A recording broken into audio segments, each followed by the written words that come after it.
My name is Margaret Hayes, and at 67 years old, I've learned that sometimes the hardest lessons we teach our children are the ones they'll hate us for. This Mother's Day started the way it had for the past 5 years, with a text message instead of a phone call, an excuse instead of a visit, and the slow, cold realization that I had become an afterthought in my daughter's life. Don't forget to subscribe to Phoenix Tales and comment where you're watching from. The text arrived at 9:23 inches the morning. I was sitting in my kitchen in Portland, Maine, drinking coffee and looking out at the harbor, the same view I'd woken up to for 42 years, the same kitchen where I'd made pancakes shaped like hearts every Mother's Day morning when Emily was small. The message was brief. "So sorry, Mom. Can't make lunch today. Derek's mother really needs our help with the charity gala. Rain check? Love you." I stared at those words for a long time. Rain check. As if Mother's Day were a casual appointment that could be rescheduled. As if the woman who'd carried her for 9 months, who'd sat up with her through every fever and nightmare, who'd worked double shifts as a teacher and tutor to afford her dance lessons and college tuition, could simply be moved to next Tuesday. But it wasn't the cancellation that bothered me most. It was the reason.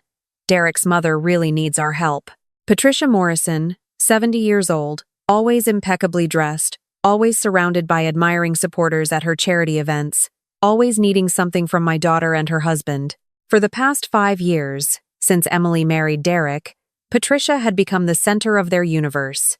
Every weekend was devoted to Patricia's causes. Every holiday was spent at Patricia's beach house in Cape Elizabeth. Every conversation with Emily eventually circled back to what Patricia needed, what Patricia was doing, how wonderful Patricia was. I opened Facebook, something I did rarely, mainly to see photos of Emily since she'd stopped sending them to me directly. The post had been made an hour earlier. Emily and Derek stood on either side of Patricia on the deck of her beach house, all three holding champagne glasses. The ocean sparkled behind them. Patricia wore what looked like a Chanel suit.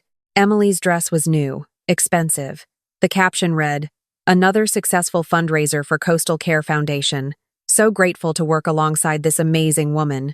Blessed to have such a generous mother-in-law." I enlarged the photo, studying the details. The elaborate buffet tables in the background, the professional photographer whose watermark was visible in the corner, the jewelry around Patricia's neck that could have paid my property taxes for a year. This was the woman who supposedly needed my daughter's help so desperately that she couldn't spare 3 hours for her own mother on Mother's Day. My husband, Thomas, had been dead for 8 years. Cancer took him slowly, painfully, and I'd nursed him through every excruciating day of it. Emily had been there at first, dutiful and tearful, but as the months dragged on and death became inevitable rather than shocking, her visits grew shorter and less frequent. When Thomas finally died, Emily cried at the funeral and then disappeared back into her life in Boston. She'd met Derek 6 months later. Derek Morrison was 45, a medical billing consultant who'd moved to Boston from Florida. On paper, he was successful, charming, well-educated. He drove a Mercedes, wore expensive suits, and had the kind of smooth confidence that I'd learned to distrust in men. But Emily was 37 when they met, anxious about still being single, and Derek paid attention to her in a way that made her glow. They were married within a year.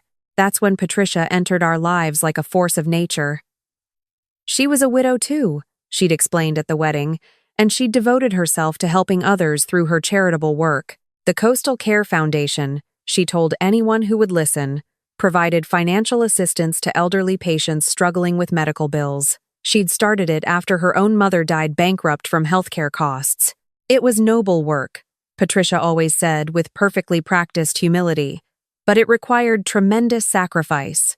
The fundraising, the paperwork, the emotional toll of seeing so many people suffer. She needed support, family support, and Derek was her only child. Emily had embraced the role with enthusiasm. She started attending fundraising events, helping with grant applications, making phone calls to potential donors. She talked about Patricia's work constantly, posting about it on social media, sharing stories of the people they'd helped. And slowly, gradually, my daughter slipped away from me. The first Mother's Day after Emily's marriage, she'd called to say she couldn't make it to Portland because Patricia had a charity event that weekend. The second Mother's Day, She came for a brief lunch but spent most of it on her phone coordinating details for Patricia's summer gala. By the third Mother's Day, it was just text messages and gift cards. I'd tried to be understanding. Emily had found something meaningful to do with her time. She'd found a mother figure who needed her, but understanding didn't make it hurt less when she forgot my birthday entirely last year while posting elaborate tributes to Patricia on her birthday.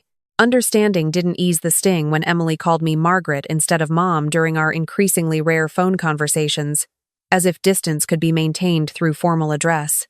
The breaking point had been building for months before this Mother's Day. 3 months ago, Emily had called me with what she described as wonderful news. Patricia's foundation was expanding. They were going to help even more people, but they needed capital to get the new programs running. Derek had already invested $50,000. Emily wanted to add another $100,000 from her inheritance, the money Thomas had left her. $100,000. I'd been so shocked I could barely speak. That inheritance was supposed to be Emily's security, her emergency fund, her future. Thomas had worked himself to exhaustion to leave her something substantial. I'd tried to ask questions. Who oversaw the foundation's finances? What were the specific programs? Had Emily seen audited financial statements? But she'd bristled at my concerns. This isn't about money, Mom. This is about helping people. Patricia has devoted her life to this work. The least I can do is support her vision. I'd pushed harder than I should have. Have you verified that the foundation is legitimate? Have you researched the charity independently? Emily's response had been cold. I can't believe you'd question this. Patricia has been more of a mother to me these past 5 years than you ever were. The words had hit like a physical blow. More of a mother than I ever was. The woman who'd raised her alone for years while working 2 jobs. The woman who'd stayed up all night sewing her prom dress because we couldn't afford to buy one. The woman who'd taken out loans to pay for her college because Thomas's teacher salary wasn't enough. All of that erased because Patricia threw elegant parties and made Emily feel important. After that conversation, I'd spent a week in a fog of hurt and anger. Then I'd done something I wasn't entirely proud of. I'd started investigating Patricia Morrison and her Coastal Care Foundation. What I found was disturbing. The foundation's website was professional and polished, full of testimonials and photos of grateful elderly patients. But when I tried to look up their tax filings, I found nothing. Legitimate charities were required to file annual reports with the IRS. Coastal Care Foundation had never filed a single form. I called a former colleague, Janet, whose daughter worked for the Maine Attorney General's office. Over coffee, I explained my concerns. Janet listened carefully, then made a phone call. 2 days later, she called me back. The Attorney General's office had been receiving complaints about Coastal Care Foundation for over a year. Multiple elderly patients claimed they'd been promised help with medical bills that never materialized, but without concrete evidence of fraud, they couldn't build a case. That's when I hired a private investigator. His name was Michael Chen, and he'd worked white-collar crime cases for 20 years before retiring and starting his own firm. I gave him everything I had: Patricia's name, the foundation's details, Derek's involvement, and a retainer of $5,000 from my own savings. 3 weeks later, Michael called me to his office.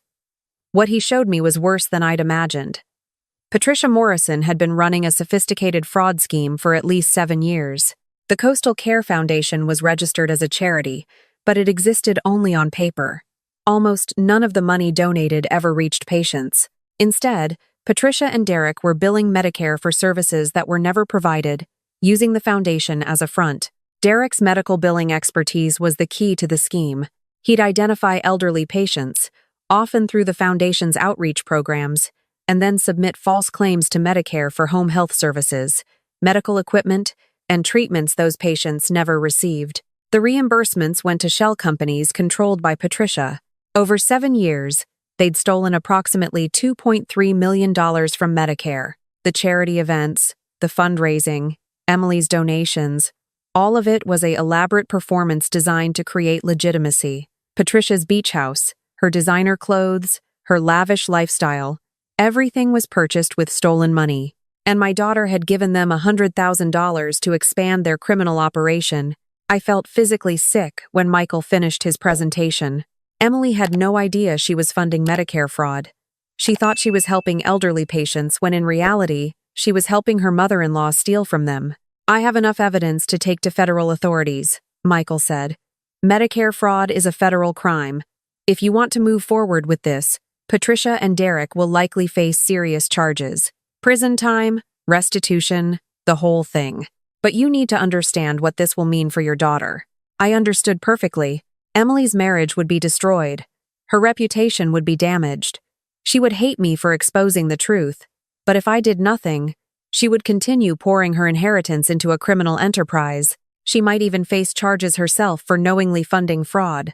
I made my decision that afternoon. I authorized Michael to share his findings with the U.S. Attorney's Office. Then I went home and started planning a Mother's Day dinner that would never happen. The federal investigation moved faster than I expected. Within 2 weeks, agents had contacted Michael for his evidence. They'd been building their own case against Patricia for months, tracking the fraudulent Medicare claims. But they'd lacked the financial documentation that proved the connection to the Coastal Care Foundation. Michael's investigation gave them everything they needed. On the Friday before Mother's Day, I called Emily. It was the first time we'd spoken in 6 weeks. I kept my voice light, casual. I know you're busy with Patricia's event on Sunday, I said, but I was hoping we could have lunch on Saturday instead. Just the two of us. There's something important I need to discuss with you. Emily hesitated. I could hear Derek's voice in the background, asking who was calling. Is everything okay? She asked. Are you sick? I'm fine. I just miss you, sweetheart. Please. One lunch. She agreed reluctantly, probably out of guilt. We arranged to meet at a restaurant near my house in Portland, neutral territory where she couldn't easily leave.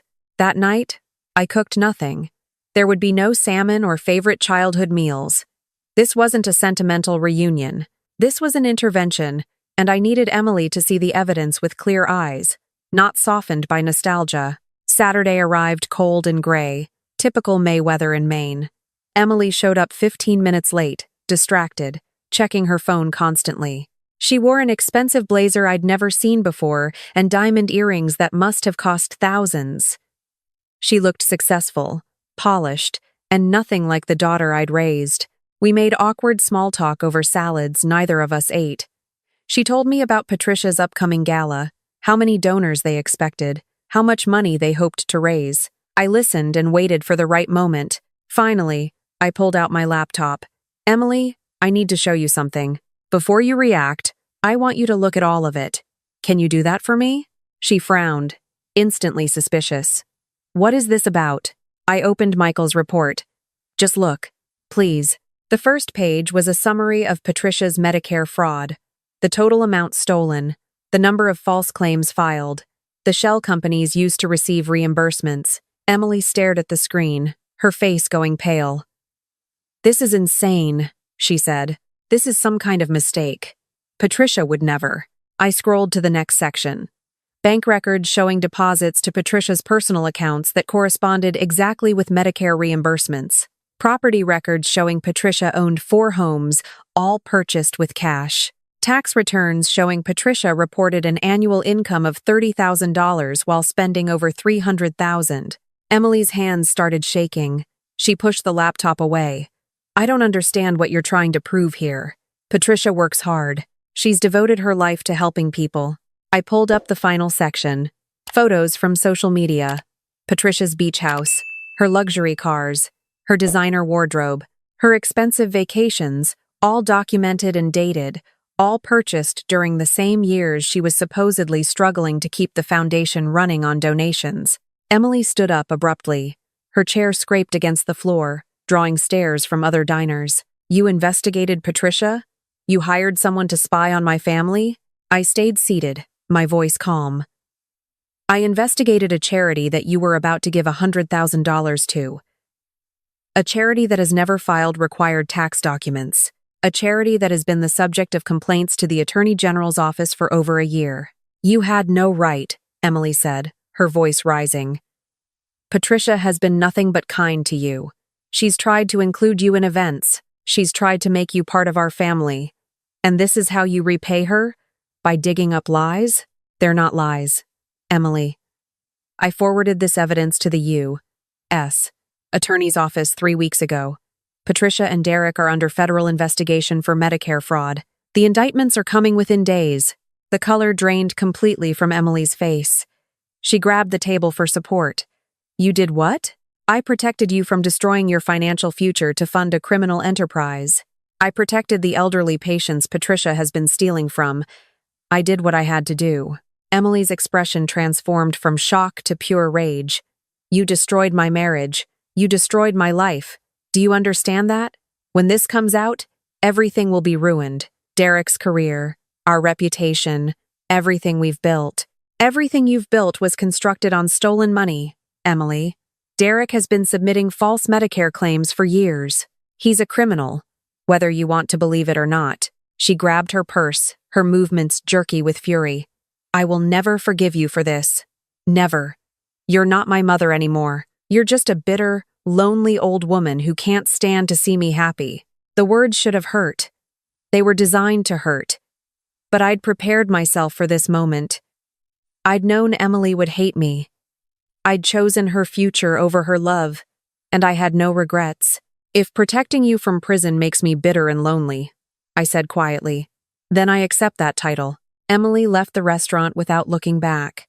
I sat there for a long time, staring at the laptop screen, at the evidence that would destroy my daughter's marriage and end our relationship. Then I closed it, paid the bill, and drove home through the rain. The arrests happened on Tuesday morning. Federal agents executed search warrants at Patricia's beach house and Derek's office simultaneously. By noon, the news was all over local media. Prominent Portland charity founder arrested in Medicare fraud scheme. The story detailed the charges: conspiracy to defraud the government, healthcare fraud, money laundering. Patricia and Derek faced up to 20 years in federal prison. Emily didn't call me. She didn't text. The silence was absolute. But I followed the case through news reports and occasional updates from Michael. Patricia's assets were frozen. The beach house, the cars, the bank accounts, all seized pending trial. Derek lost his medical billing license immediately. Their legal defense fund requests on social media were met with outrage rather than sympathy. 3 months later, both Patricia and Derek accepted plea deals rather than face trial. Patricia got 8 years in federal prison plus restitution of $2.1 million. Derek got 6 years and permanent prohibition from working in healthcare.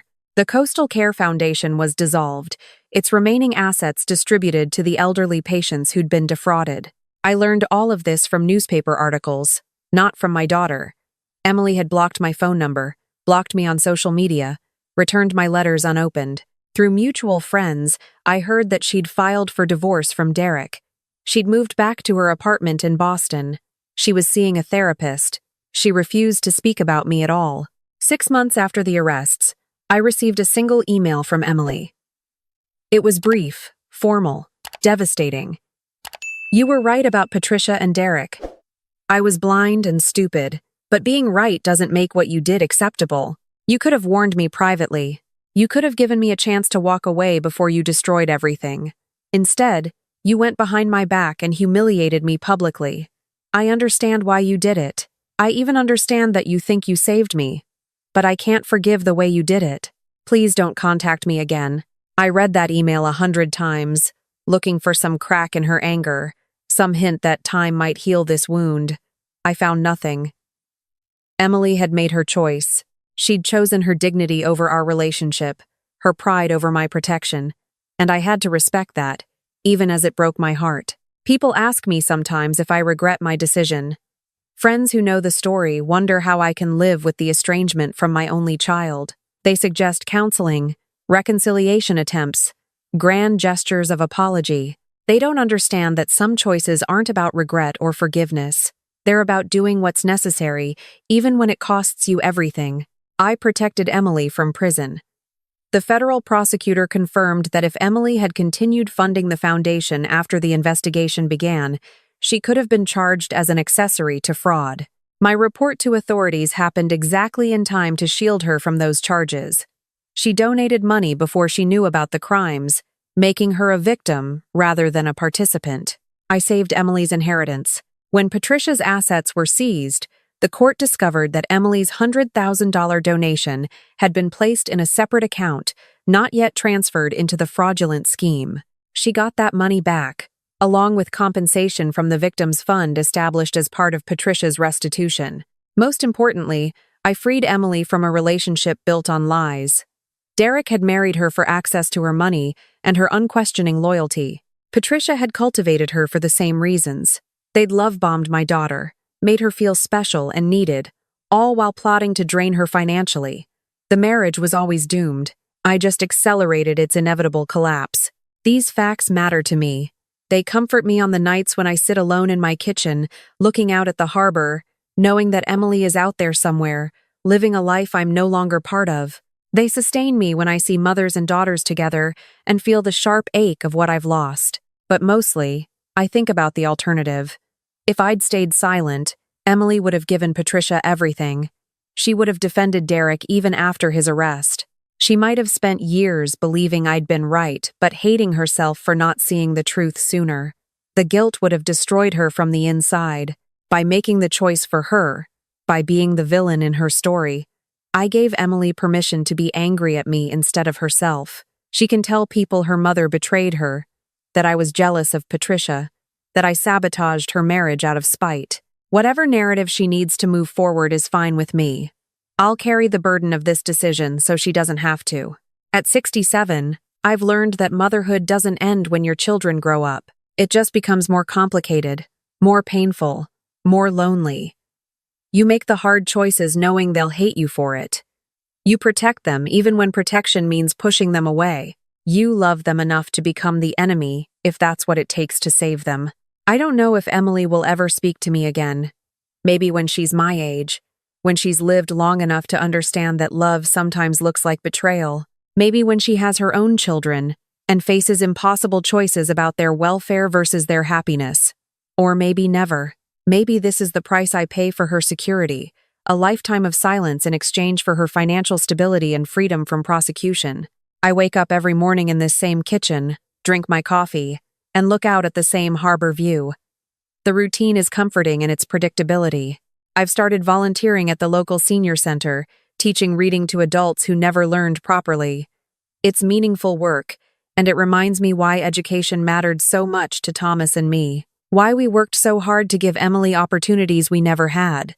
Sometimes I imagine what Mother's Day will look like next year, or the year after that. Will Emily send a text? Will the silence finally break? Or will I spend every Mother's Day for the rest of my life alone, holding on to the knowledge that somewhere out there, my daughter is safe and secure because of choices she'll never thank me for? I don't have answers to those questions. All I have is the certainty that I made the right decision. I chose Emily's future over her love. I chose her welfare over our relationship. I chose to be the mother she needed, rather than the mother she wanted. And I sleep soundly at night knowing that my daughter is free from criminals who would have destroyed her life. She may hate me, but she's safe. She may never speak to me again, but her future is secure. That's enough. It has to be enough. Because at the end of the day, that's what real love looks like. Not the Instagram posts and champagne toasts and public celebrations. Real love is cold, calculated protection. Real love is making choices that break your heart to save someone else's life. Real love is accepting that sometimes the people we save will hate us for saving them. Don't forget to subscribe to Phoenix Tales and comment where you're watching from, because every family has secrets, and sometimes the greatest act of love is the one that costs us everything.